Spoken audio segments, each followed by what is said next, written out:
Many people are of the opinion that Battlefield 5 is not really doing what Battlefield 3 and 4 and maybe earlier titles did for them.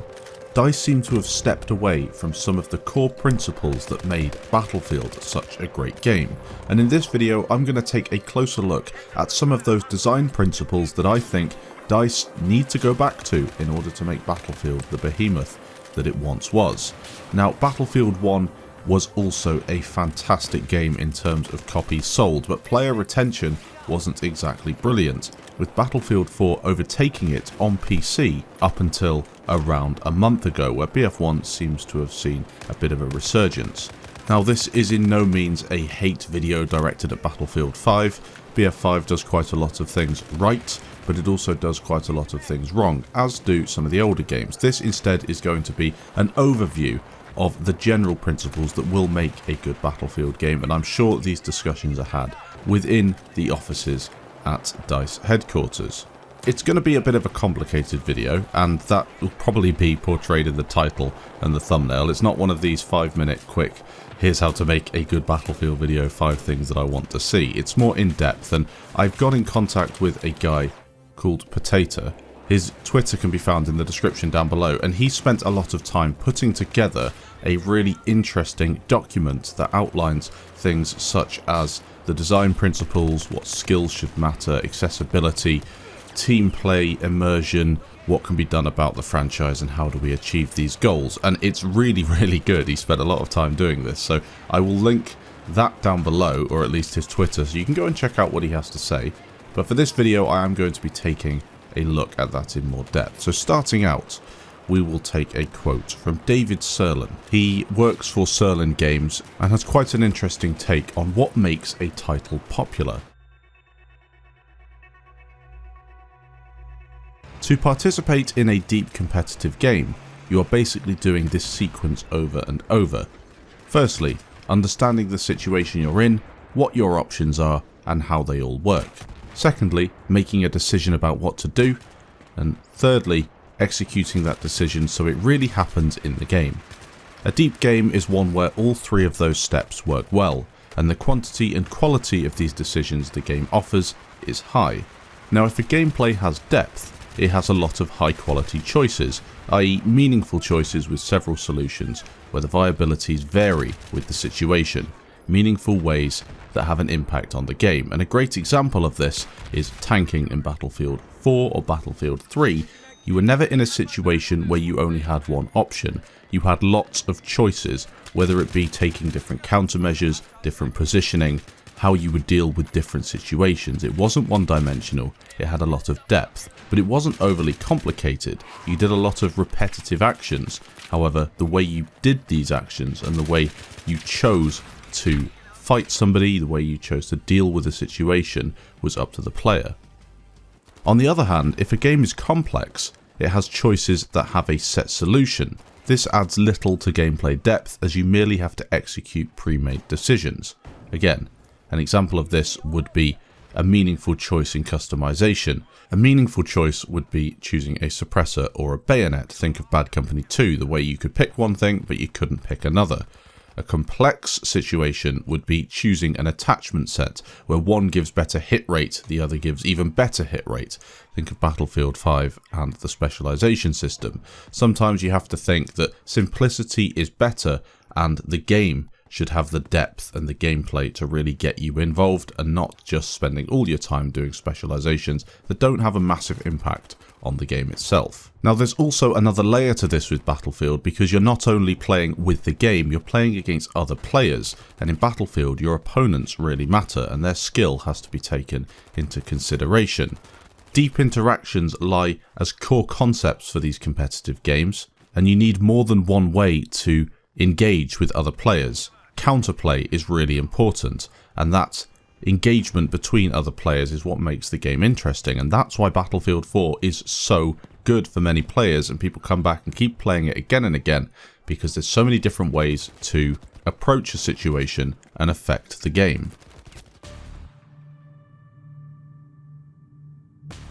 Linking into this, we have team play, a buzzword that DICE like to use a lot, and the interaction you have with teammates. Teamwork versus The enemy makes for an even deeper interaction. Again, what sort of gadgets do we have in Battlefield 5 where you work alongside each other? What sort of situations do we have where you need to work together in order to reach a common goal?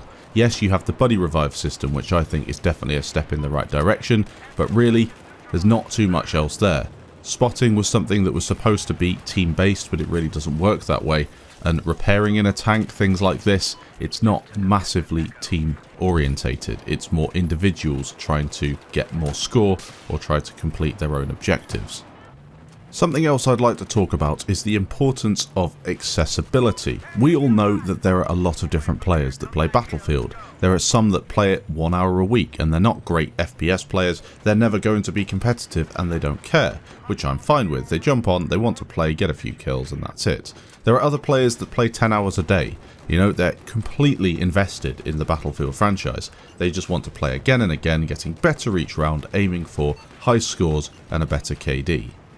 A low barrier of entry doesn't lower the skill ceiling. It instead allows more people to interact with the game at a high level, at a faster pace, providing more interesting gameplay for all involved.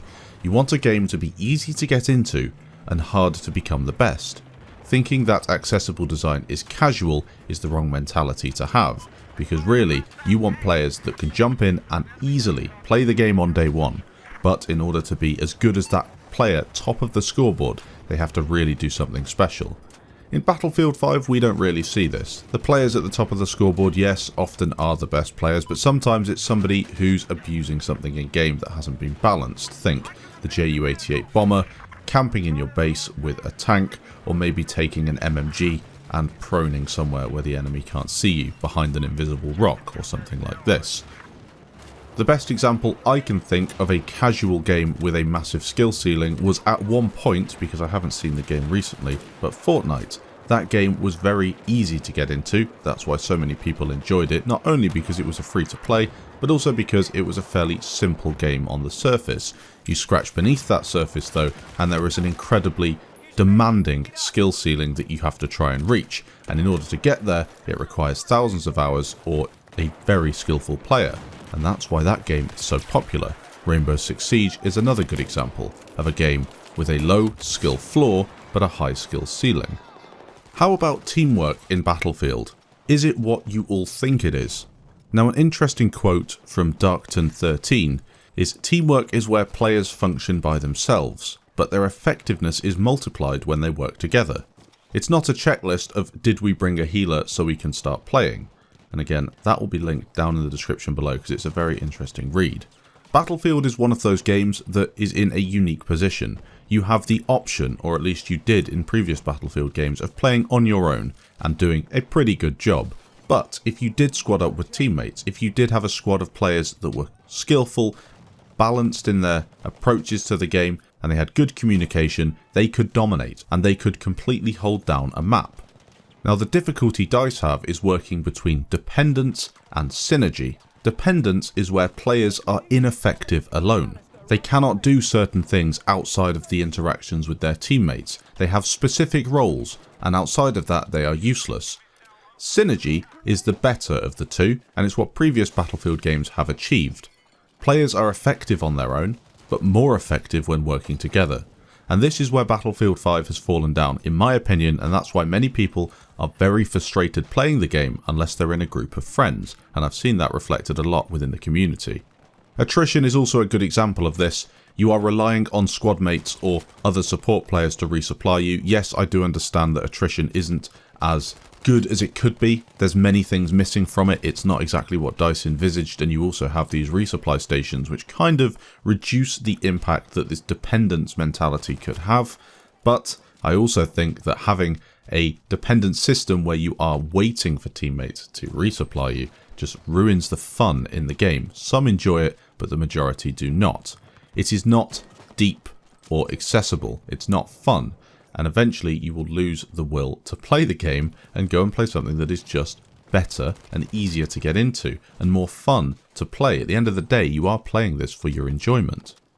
It's almost like, and this is a great example Potato gave, is where you have a house of cards. And unless everyone is trying their hardest to do their job, it falls apart. Synergy, on the other hand, is a bit different because it makes sure that even if the players are doing their hardest to not participate, the game still remains enjoyable. So instead of it being a house of cards, you have a slightly different situation where you can almost support it on your own. If the other cards in that little house of cards aren't doing their job, you can still survive, you can still do a good job, and maybe you're not as strong, but you're certainly not going to collapse and not have any fun at all. A couple more things I want to tick off on this list of design principles and what makes a game great. What is immersion and why do we have it in the game? Now, immersion is something that many people are confused about, and I'll just give you a quick explanation what I mean when I say immersion. Do I mean I jump into a game and it feels like real life? I'm looking around and I think this is super realistic, photorealistic almost, as some Battlefield games have been. Is that immersion? It might be if you're playing a single player game and the only objective is to go from A to B and enjoy the scenery, but for me immersion is about deep gameplay where you get involved and you don't think about the world around you and you are immersed in that experience. It has nothing to do with realism, in my opinion. If the task of taking out a tank is interesting, your mind will be immersed in it. It doesn't matter that you are carrying 7 rocket launchers that's not realistic at all, and the tank maybe doesn't look super realistic, and that when you blow it up you have this massive explosion that's nothing like you'd see in real life. Does that ruin the immersion? No, it doesn't. The immersion is you focused on that job because the game is putting you in a position where that's all you want to do and you're immersed. No one will ever be immersed in a shallow game. If there isn't anything to immerse your mind on, you're going to be avoiding a lot of things, you're going to be focusing on the wrong things in the game, and overall you're just not going to be having very much fun. An example of something DICE have introduced with Battlefield 5 that doesn't work and is attempting to improve immersion but in my opinion doesn't at all is physicality. This is the idea that actions in games should be made to feel more physical through required inputs and corresponding animations, as well as avoiding game magic mechanics. For example, when you go to get into a tank. In previous Battlefield games, you instantly warp into the tank. You know, you click a button, you're in the tank, that's it. You can change seats immediately in the tank. That's fine, that's how games should work. It is a game. You're inputting soldier inputs through a keyboard and mouse or controller.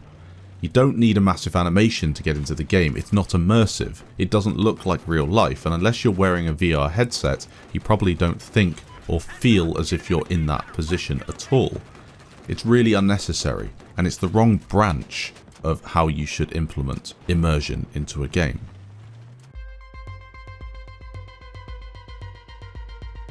So let's just get onto the final point of this video, and essentially it's what makes a good Battlefield game. How do we get a popular Battlefield game that sells like Battlefield 1 but keeps players playing like Battlefield 3? How do we get people to talk about it in 10 years like Bad Company 2 and avoid some of the problems that we've had with Battlefield 5? The simple ingredients are high player retention and lots of people buying the game. Now, from a marketing point of view, I'm not going to go into what makes it good and what makes it bad. I think we all know that Battlefield 1 did a great job, as did Battlefield 3, with the marketing campaign, and DICE certainly do know what they're doing and probably won't make the same mistakes they did with Battlefield 5. In terms of retention, you need to have a few things. A progression system, lots of gameplay that people can have fun with and almost repeat in order to work their way up the skill trees, work their way up the leveling system, as you see with games such as Team Fortress 2. A little older, but many people play that game for 3, 4, 5,000 hours, because you were doing the same thing again, but there were little things that you could do to get better, and the gameplay was immersive, and it was also skill-based. You need to have a fun aspect to it, fun gameplay. Deep, fun gameplay and accessibility is what Battlefield needs, it's what it's had in the past. Think of all the things you can do in Battlefield 4, that's why people go back. Finally, you need the skill aspect, the competitive play to improve and to win. You need an interest in becoming good or the best, sparked by deep gameplay. Now, this doesn't work for everybody, but it's one of those ingredients that will get a lot of players coming back. Now, what happens when you have these three things? Progression, fun, and deep gameplay? Well, you have a Battlefield game that will sell really, really well, and that is what DICE are almost certainly aiming for, because they have people in that office that are far smarter than me. I have nothing on some of the people there. I don't know much about design principles at all. These guys have spent their careers doing it, but clearly something is going wrong with their ideas and then implementing that with the game. A good example with why Battlefield 5 isn't everything we hoped for is when players ask for content. They are bored with what we have, and they think that more content will help. Deeper games do far more with less content. Think of CSGO, arguably the best game when it comes to deep gameplay. A handful of maps, a handful of things you do, a couple of modes, and people play it for thousands of hours. Now Battlefield is not CSGO, it never will be CSGO, they're two completely different entities, but it's a good example of what small amounts of content done properly can do. If we were playing Arras and Devastation and maybe Twisted Steel on rotation, and those three maps were the best Battlefield maps you've ever played, and the gunplay and the vehicles and the movement and the audio and everything was just perfect, I'd be happy with 3 maps in a Battlefield game. It's not enough, and I'd want more, but 3 would be acceptable. As it is, we have 10, 11, 12, I don't know what we're up to now, but none of them really do what I really want from a Battlefield game. There are a few there that are quite good, but none of them are exceptional. We don't have that substantial content with deep gameplay in it that's really going to get me playing for a lot of time. Now, following on from this video, I'm going to be taking a look at Battlefield 2020 concepts, and there's a lot of information here that again is coming from this document that has been put together by Potato, and I really think as if it's going to give a good explanation to what I want to see in the next game. And yes, I might do a few videos with my top 5 things that Battlefield needs to have, but I feel as if this is better. It's a bit more in depth, and for those people that enjoy watching these longer videos with a lot more detail, then it'll be right up your street. Thanks for watching. I'll be interested to see what you have to say about this in the comments. I understand there won't be a whole lot of you that made it to the end of this because it's a bit unusual. It's a longer video and it's, you know, a bit more in depth than the usual stuff I put out, but there we go. I felt it had to be made. Thanks for watching, and I'll catch you in the next video.